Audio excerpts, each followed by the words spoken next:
Nah, itu maksudnya tuh, kalau jadi pengusaha. Jadi kita tinggal milih. Terus gimana sih, apa sih yang harus dilakukan gitu kan? Nah, harus kita buat kayak contohnya bikin keripik singkong gitu ya. Beli singkong.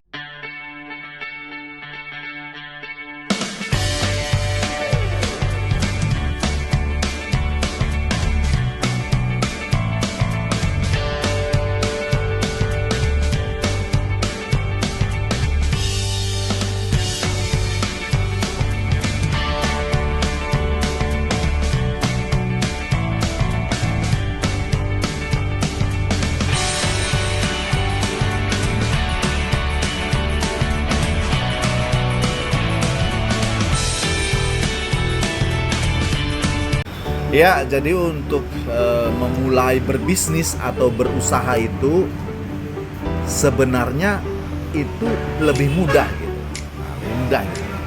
Nah, yang penting namanya kita mau usaha, yang paling utama itu kita bisa menentukan target market penjualan kita. Nah, target market penjualan kita artinya produk kita mau kita jual kemana, siapa yang beli gitu kan, itu yang orang mungkin nggak tahu ya. Nah, kita ambil contoh sederhana nih, kayak keripik singkong gitu ya. Nah, keripik singkong itu, yang suka keripik singkong itu anak sekolah, mahasiswa, karyawan, ibu-ibu gitu kan. Nah, jadi keripik singkong ini kita jual kepada mereka gitu. Nah, mungkin kita titipkan di kantin sekolah, kantin mahasiswa, atau kantin karyawan, atau mungkin di tempat-tempat mereka, usaha-usaha yang berdekatan dengan mereka gitu. Nah, contohnya seperti ya mungkin di pasar ya, yang rame ibu-ibu yang suka belanja gitu. Nah, di situ kita berjualannya atau kita menitipkan barang kita gitu.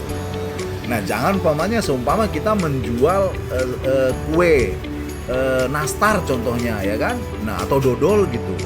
Nah, kita jual di kantin sekolah, di kantin karyawan. Nah, itu pasti ada yang beli tapi kurang gitu. Karena apa? Karena produk tersebut sifatnya musiman gitu. Nah, jadi kita jangan jual di situ gitu.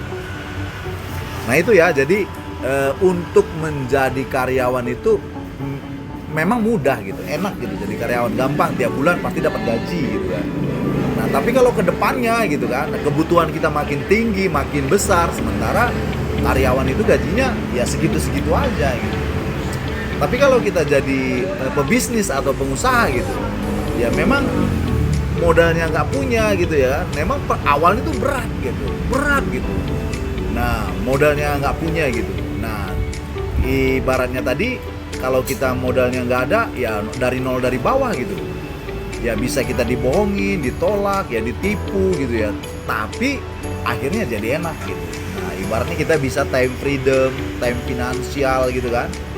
Nah, itu maksudnya tuh, kalau jadi pengusaha. Jadi kita tinggal milih. Terus gimana sih, apa sih yang harus dilakukan gitu kan? Nah, harus kita buat kayak contohnya bikin keripik singkong gitu ya. Beli singkongnya, kita goreng, baru kita bumbu, baru kita jual. Nggak usah juga seperti itu gitu. Sekarang itu kan ibaratnya yang instan juga banyak gitu. Nah, kita beli aja keripik singkong yang udah jadi gitu, kita kemas, kita jual gitu. Nah, itu kan sesederhana itu gitu. Jadi nggak perlu susah-susah ya, tapi dengan modal kecil gitu kan. Nah, inilah yang menjadi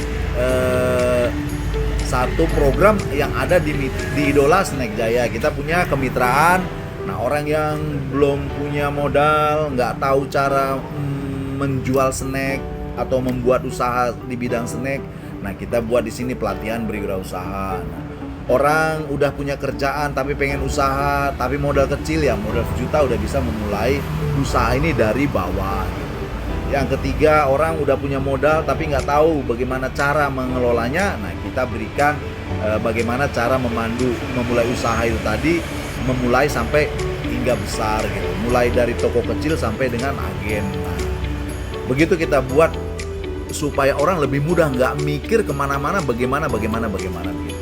Nah, itu yang menjadi concern kita gitu. Nah, jadi supaya kita bisa sama-sama maju melangkah bersama gitu. Nah, kalian juga yang mengikuti pelatihan bisa maju nggak hanya sebagai karyawan gitu. Nah, usaha ini juga nanti bisa semakin lama semakin berkembang. Ya, Li, gitu ya. Paham ya? Paham belum? Oke, siap.